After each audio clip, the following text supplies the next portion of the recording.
अनुभवी आंखें सच दिखाते हैं, छुपाते नहीं। नमस्कार, आप देख रहे हैं अनुभवी आंखें और मैं हूं आपके साथ संतोष गुप्ता।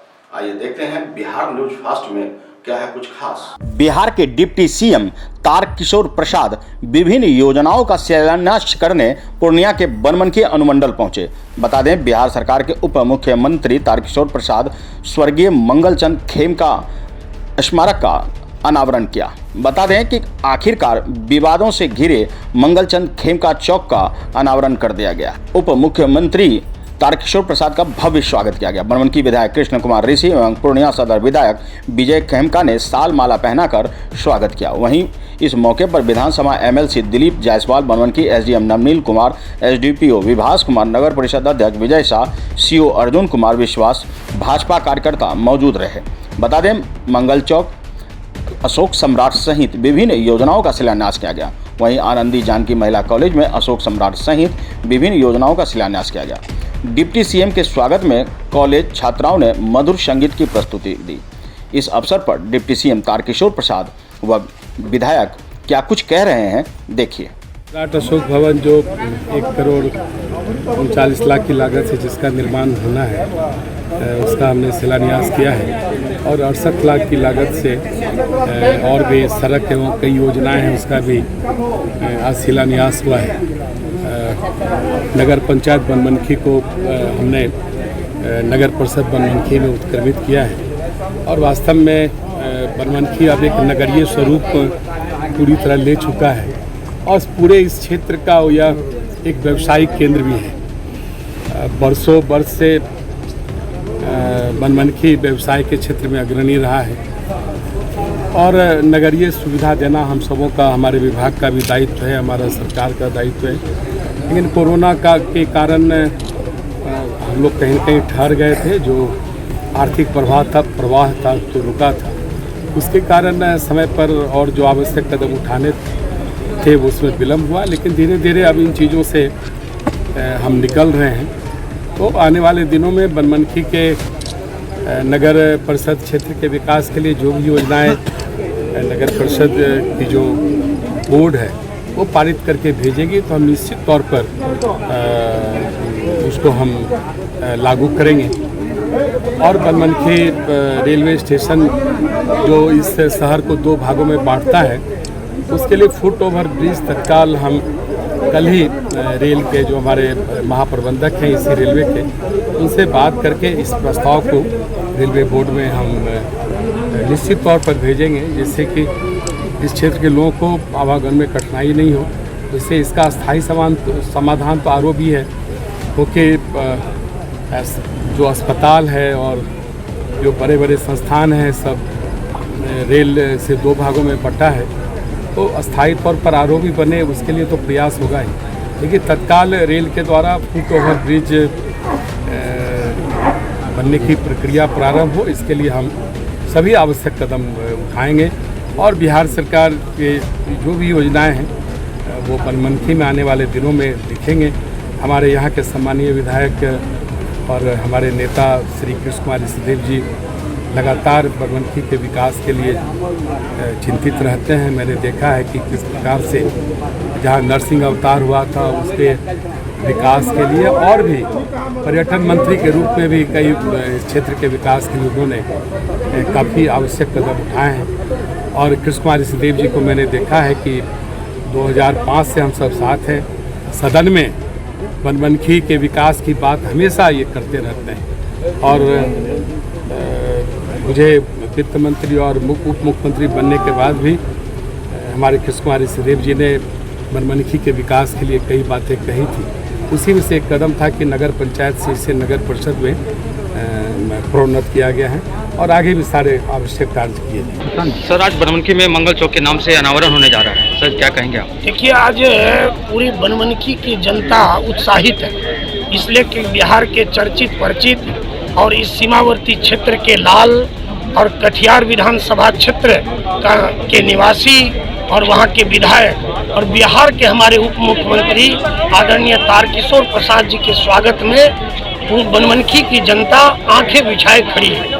और आज उत्सव का दिन है, रक्षाबंधन का जो उत्सव लोग मना रहे हैं, लोग मुहर्रम भी मना रहे हैं पूर्णिमा का श्रावण भी आज है, इसलिए करके हर तरफ बनमनखी में उत्साह और उत्सव का माहौल है। और अभी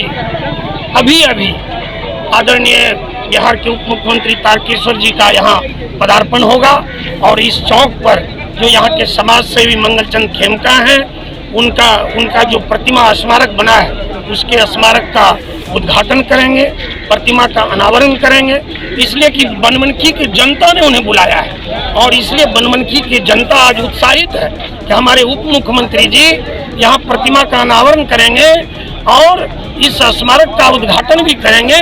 और साथ ही साथ रक्षाबंधन आज है, इसलिए रक्षा सूत्र से भी बंधेंगे। और उसके बाद बगल में बहुत पुराना आनंदी जानकी महाविद्यालय जो है, जो छात्राओं को बढ़ाने का काम करते शिक्षा के क्षेत्र में, वहाँ जाएंगे। वहाँ पर ये जो बनमनखी नगर परिषद है, जिसमें अशोक सम्राट भवन का निर्माण होने वाला है, इसलिए करके कि आप उप मुख्यमंत्री जी नगर विकास मंत्री भी हैं, इस नाते एक सड़क और अशोक सम्राट भवन का जो है शिलान्यास करेंगे। और उस महाविद्यालय में, महिला महाविद्यालय में उनका अभिनंदन होगा, उनका संबोधन होगा, उनका आशीर्वचन मिलेगा। इसलिए आज बनमनखी की जनता उत्साहित है और उनके स्वागत के लिए मंगल चौक को लेकर, और उसी में जो खेमका परिवार है वो भी स्नेही और सहयोगी के रूप में सहयोग कर रहा है। सर, मंगल चौक को लेकर विपक्ष पार्टियों ने नाराजगी जाहिर की है। देखिए, कोई नाराजगी नहीं है। बनमनखी जो है ये भाईचारा और मिल्लत का मिसाल कायम करता है हर समय में, इसलिए कि ये देवभूमि है, नरसिंह की देवभूमि है, ये महर्षि मेही की तपोभूमि है, ये भक्त प्रहलाद की जो है भक्ति की भूमि है। इसलिए यहाँ सब समरस वातावरण है, भाईचारे का वातावरण है। और मंगलचंद खेमका जो स्वर्गीय हो गए, जो समाज सेवी रहे, यहाँ से 40 कोस तक के लोग उनको जानते हैं, उनकी चर्चा है, समाज सेवा उनका व्रत रहा और विभिन्न क्षेत्रों में उन्होंने काम किया, चाहे मंदिर मस्जिद का काम हो, चाहे चुनार बाबा के मजार में हिंदू मुस्लिम की एकता को बढ़ाने का काम करना हो, चाहे लोगों को जल प्राप्ति के लिए कुआं देने का काम हो, चाहे यहाँ शिक्षा की बढ़ोतरी के लिए यहाँ जो बाल भारती है उसकी स्थापना में उनका समय रहा। और उनके पिताजी जो स्वर्गीय मेघराज खेमका है, वो भी उस समय के जो स्वतंत्रता सेनानी थे, नरसिंह बाबू, अनूपलाल जी, गोरेलाल मेहता जी, जेठमल दुग्गड़ जी, लक्ष्मी चांद गोठिया जी, ऐसे जो उस समय के जो हमारे आज़ादी के वीर सेनानी थे, उन लोगों के साथ उनकी सहभागिता रही और उस समय के आंदोलन में उनकी सहभागिता रही। ऐसी भूमि पर बनमनखी के तमाम लोग जात पात समाज समुदाय मजहब से ऊपर उठ करके हमारे उप मुख्यमंत्री जी के स्वागत के लिए तैयार हैं। और हम सब बनमनखी के जो भी लोग हैं सब एक हैं। मेरा तो जन्मभूमि बनमनखी है, कर्मभूमि पूर्णिया है, इसलिए जन्मभूमि पर भी मैं हूँ और कर्म भूमि जो हमारी पूर्णिया है, बनमनखी की जनता उनका स्वागत कर ही रही है। और मैं भी पूर्णिया से उनका स्वागत करने के लिए पूर्णिया की जनता की ओर से मैं यहाँ उपस्थित हुआ। जिस तरह बताया जा रहा है कि ये जो जमीन है जहाँ पे स्मारक बना हुआ है, यहाँ का मतलब NOC नहीं है और SDO साहब से भी कोई अति नहीं लिया गया। नहीं, मुझे इसकी जानकारी नहीं है। मैं सिर्फ इतना जानता हूँ कि नगर पंचायत के समय से ये घोषित हुआ है। 40 साल से लोग यहाँ इस चौक को मंगलचंद चौक कहते रहे हैं। इसका परिचय यही रहा कि मस्जिद के बगल में मंगलचंद चौक के बगल में मस्जिद, मंगलचंद चौक के बगल में SDO ऑफिस, मंगलचंद चौक के बगल में से रास्ता राजहाट जाता है। इसलिए कोई भी प्रकार की किसी प्रकार की कोई बात नहीं है। और हम सब मिल करके एक अच्छे वातावरण में आदरणीय मुख्यमंत्री उप मुख्यमंत्री तारकेश्वर जी का हम लोग स्वागत करने के लिए खड़े हैं। बहुत बहुत धन्यवाद। आपको बता दें कि लोगों की मांग पर डिप्टी CM ने कहा कि जल्द ही बनमनखी रेलवे स्टेशन जो 2 भागों में बटा हुआ है उन पर फुट ब्रिज बनकर तैयार हो जाएगा। उन्होंने कहा कि जो भी समस्याएं हैं उसे दूर की जाएगी। अब देखना होगा कि आखिरकार बनमनखी में उप मुख्यमंत्री के आगमन के बाद बनमनखी वासियों को क्या क्या सौगात मिलती है। बनमनखी से गौरव गुप्ता की रिपोर्ट। दोस्तों, आपने अनुभवी आंखें को सब्सक्राइब कर रखा है, लेकिन एक बार फिर से आपसे निवेदन है कि आप पहले के सब्सक्राइब को भूल जाइए और नए तरीके से इस नई अनुभवी आंखों को आप अपना समर्थन दीजिए, सहयोग कीजिए। एक बार फिर से सब्सक्राइब बटन जरूर दबा दीजिए। आपके इसी भरोसे पर हम हमेशा खरा उतरेंगे, क्योंकि हम कहते हैं कि हम सच्चाई दिखाते हैं, छुपाते नहीं।